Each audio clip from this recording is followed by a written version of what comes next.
Today is an exciting day. I've been looking forward to today all freaking week.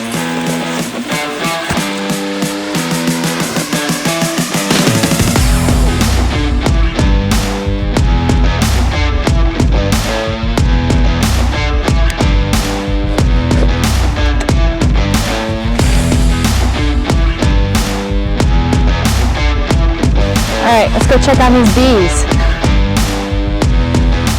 Okay, let's talk about what you should be looking for in your hive in the spring. So first and foremost, the most important thing is check to see how much honey your hive has. Bees need carbohydrates to have energy, to survive, to do all the things that they need to do. And most bees actually end up dying in the spring, not the winter time, because the food stores are so low, they haven't been able to forage for any nectar or anything, not since last summer. You really want to make sure they have enough carbohydrates. So what I usually go by is if the hive does not have 3 to 4 medium frames capped full of honey, both sides, then I say, okay, this hive needs to be fed. I usually like to feed it with just plain old sugar water. I put it in there 1 to 2 times a week. I've fed with fondant before just because it lasts a little bit longer. I did that this past winter actually, just because I couldn't get out to the hive as often as I would like to. You can also feed with syrup if you would like. Just put more sugar in your mixture with water so it becomes a syrupy kind of consistency. The most important thing I can tell you is make sure you're feeding your bees. Just because you see pollen coming in does not mean that they're going to start producing honey.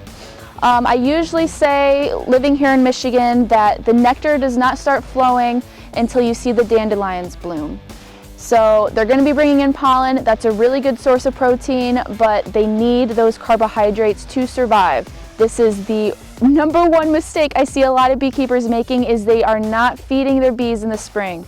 Make sure you feed them. You don't want them to starve. The next thing I want you to check for is you need to check to see what the pests are in your hive. You need to check to see what your varroa mite count is. You can do an alcohol wash or a sticky board wash, or an alcohol wash or a sticky board test. You really want to make sure that you're always keeping an eye on how your mite load is.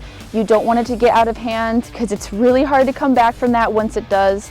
So always keep an eye on that. So first thing, as soon as you can check on your hives, check that mite load. You also want to make sure that you don't have small hive beetles. You want to keep them to an absolute minimum, if not none. It's really easy for them to just completely destroy a hive, and they do it pretty quickly. So if you start to see some small hive beetles, get on top of that right away, put some traps out, make sure that they're under control. And then the last thing you want to check is you want to make sure your brood box is cleaned up and rearranged and exactly how it needs to be.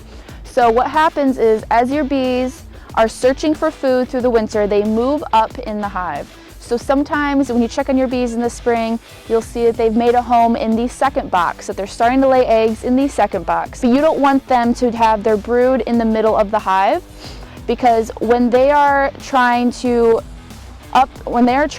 grow the colony, they're going to move up. So they need more space going up through the hive. So if you don't have more space going up, then they're going to think they're crowded and they're going to want to swarm.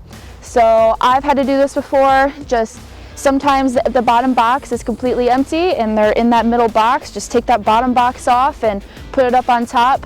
But make sure that you do go through all the frames and make sure there isn't any little bit of brood left on the tops of those frames. Sometimes that happens.